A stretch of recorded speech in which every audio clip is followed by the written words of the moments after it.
नमस्कार, आप देख रहे हैं आपका अपना YouTube चैनल श्रीदेवी क्लासेज। आज हम बात करेंगे इलेक्ट्रॉनिक्स के सब्जेक्ट टेलीकम्युनिकेशन के बारे में, जिसका सब्जेक्ट कोड है EL308। टेलीकम्युनिकेशन में आज हम बात करेंगे इलेक्ट्रॉनिक स्पेस स्विचिंग के बारे में। इलेक्ट्रॉनिक स्पेस स्विचिंग सिस्टम्स को हमने दो पार्ट्स में डिवाइड किया गया है, स्पेस डिवीजन सिस्टम और time division system. Space division systems के अंदर कनेक्शन को इस्टेब्लिश करने के लिए हम कॉल और कॉल सब्सक्राइबर के मध्य कॉल ड्यूरेशंस का प्रयोग करते हैं। स्विचिंग सिस्टम्स को हमने ग्राफ के थ्रू समझाया है, जैसे कि स्विचिंग सिस्टम्स को दो पार्ट्स में डिवाइड किया गया है, मैनुअल और ऑटोमेटिक। फर्दर दोबारा फिर से मैनुअल को दो पार्ट्स में हमने डिवाइड किया है, इलेक्ट्रोमैकेनिकल और इलेक्ट्रॉनिक्स। इलेक्ट्रोमैकेनिकल को भी हमने दो पार्ट्स में डिवाइड कर रखा है, जैसे स्ट्रोवर और क्रॉसबार कहते हैं। जबकि इलेक्ट्रॉनिक स्पेस स्विचिंग सिस्टम्स को हमने दो पार्ट्स में डिवाइड किया गया है, जिसे स्पेस डिवीजन सिस्टम और टाइम डिवीजन सिस्टम कहते हैं, जिसे हमने दोबारा फिर से टाइम डिवीजन को दो पार्ट्स में डिवाइड किया है, डिजिटल और एनालॉग।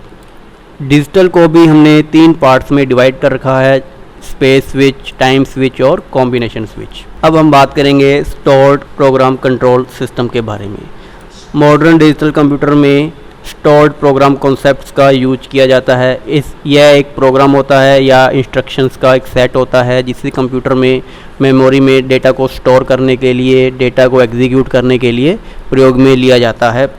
इसमें हम ज़्यादातर प्रोसेसर की हेल्प लेते हैं, किसी भी तरह की इंफॉर्मेशन को फंक्शंस के थ्रू कंट्रोल करते हैं। किसी भी तरह के प्रोग्राम को कंट्रोल करने के लिए हम SPC का प्रयोग करते हैं। इसमें हम इंफॉर्मेशन को एक्सचेंज करते हैं कंप्यूटर की मेमोरी के साथ प्रोसेसर की हेल्प से। इसका एक ब्लॉक डायग्राम हमने नीचे शो किया है।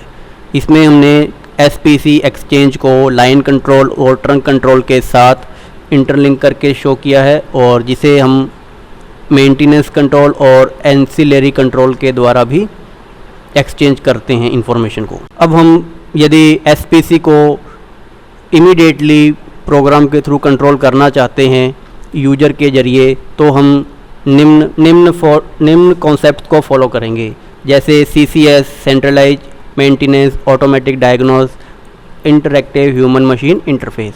इसमें हम दो तरह का टाइम डिवीजन सिस्टम्स होता है इलेक्ट्रॉनिक स्विच सिस्टम्स में, एक इलेक्ट्रोमैकेनिकल स्विच, दूसरा electronic switch system. Electronic switching systems को हमने ग्राफ के थ्रू शो किया है, इलेक्ट्रोमैकेनिकल स्विच सिस्टम नेटवर्क और electronic switching. Electromechanical switch system और इलेक्ट्रॉनिक स्विचिंग दोनों ही SPC के साथ इंफॉर्मेशन को एक्सचेंज करते हैं और SPC इन्हें कंट्रोल करता है। जनरली SPC में दो तरह की अप्रोचेस का यूज़ किया जाता है, सेंट्रलाइज और डिस्ट्रीब्यूटेड। सेंट्रलाइज SPC में हम सभी तरह के कंट्रोल इक्विपमेंट को रिप्लेस कर देते हैं सिंगल प्रोसेसर से, जो कि बहुत पावरफुल होता है। यह कैपेबल होता है 10 से 100 कॉल्स को हैंडल करने के लिए पर सेकंड। प्रीवियस वर्जन में हम सेंट्रलाइज SPC के अंदर हम सिंगल मेन प्रोसेसर यूज़ करते थे इंफॉर्मेशन को एक्सचेंज करने के लिए, फंक्शंस को कंट्रोल करने। ड्यूल प्रोसेसर को भी हमने बाद में सिंगल मेन प्रोसेसर में चेंज कर दिया, जिसके हमें काफ़ी एडवांटेज मिले। इससे सिस्टम हमारा मोर रिलायबल हो गया, जिससे हमारी प्रोसेस और ज़्यादा फास्ट हो गई। हाँ, अब सेंट्रलाइज स्विच सिस्टम्स को हमने डायग्राम्स के थ्रू शो किया गया है।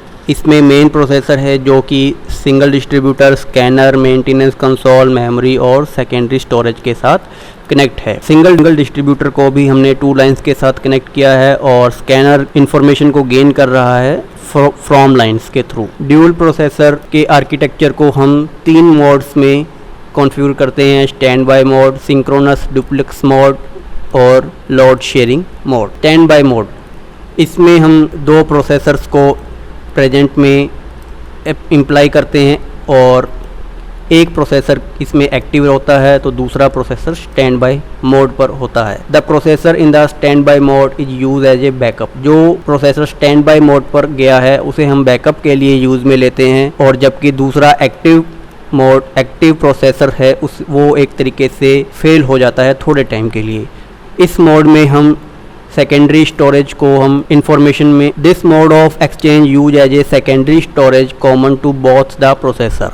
इसके अंदर हम दोनों ही प्रोसेसर को मेमोरी के स्टोर्ड प्रोग्राम के लिए यूज में लेते हैं। आज के वीडियो में बस इतना ही, बाकी नेक्स्ट लेक्चर में